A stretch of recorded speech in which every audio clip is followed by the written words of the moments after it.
In 2000, retired police lieutenant Gene Eyster received a call that would stay with him for the rest of his life. It wasn't a typical police call. It was a moment of rescue, a call about an abandoned baby left in a cardboard box. The infant was found in an apartment complex in South Bend, Indiana, wrapped only in blankets, and had no identification to reveal who he was or why he had been left behind. For Eyster, this case was different, and the baby was nicknamed Baby Jesus because of the timing, just days before Christmas. Eyster, like many officers, had been through countless rescues, interventions, and emergency responses. But this case deeply touched him. Moved by the scene, he returned to the hospital after dropping the baby off to leave a teddy bear, hoping to remind everyone who saw the child that he was cared for. For over 24 years, Gene Eyster often wondered about the child he had rescued. "You always wonder what happened," he said, reflecting on the mystery of where the boy might have ended up, whether he had a good life or whether the system had treated him well. Despite his desire to know more, Eyster had no contact with the child after that day and was informed only that the boy had been adopted into a family. Years passed, and in the chaos of life, Eyster was left with only memories.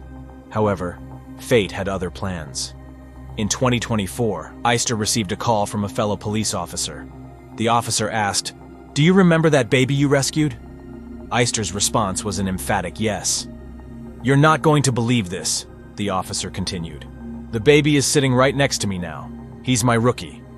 The once abandoned baby, whose name is Matthew Stewart, had grown into a strong young man, and in a touching twist of fate, followed in Eyster's footsteps by becoming a police officer. Matthew had joined the very same police department and, coincidentally, was assigned to the same beat where he was found as an infant.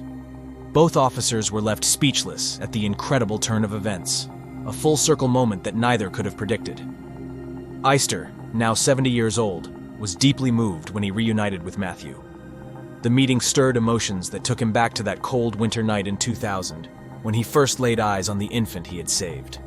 "In my mind, that box was a manger," Eyster said, recalling how he had imagined the baby lying in the box like the nativity scene of baby Jesus.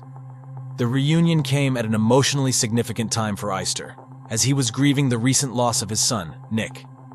In a heartwarming moment of reflection, Eyster shared, "I see some mannerisms in Matt that remind me of my son. He's got the same grin, the same laugh, the same dark hair and stature." For Eyster, reconnecting with Matthew filled a void left by his son's passing, offering comfort and closure during a difficult period in his life.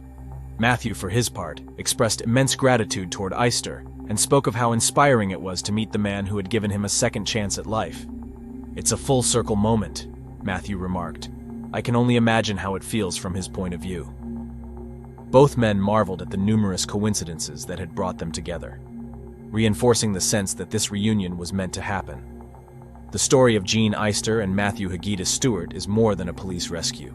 It's a story about fate, family, and the unbreakable bond that can form through acts of kindness. Eyster had done his duty, but he also gave Matthew something more, the possibility of a bright future, one that led him back to the very place where it all began. Their reunion symbolizes the power of connection and the lasting impact of a single moment of compassion. Both officers now walk the same streets, continuing to serve their community with a shared history that goes back to one cold December night.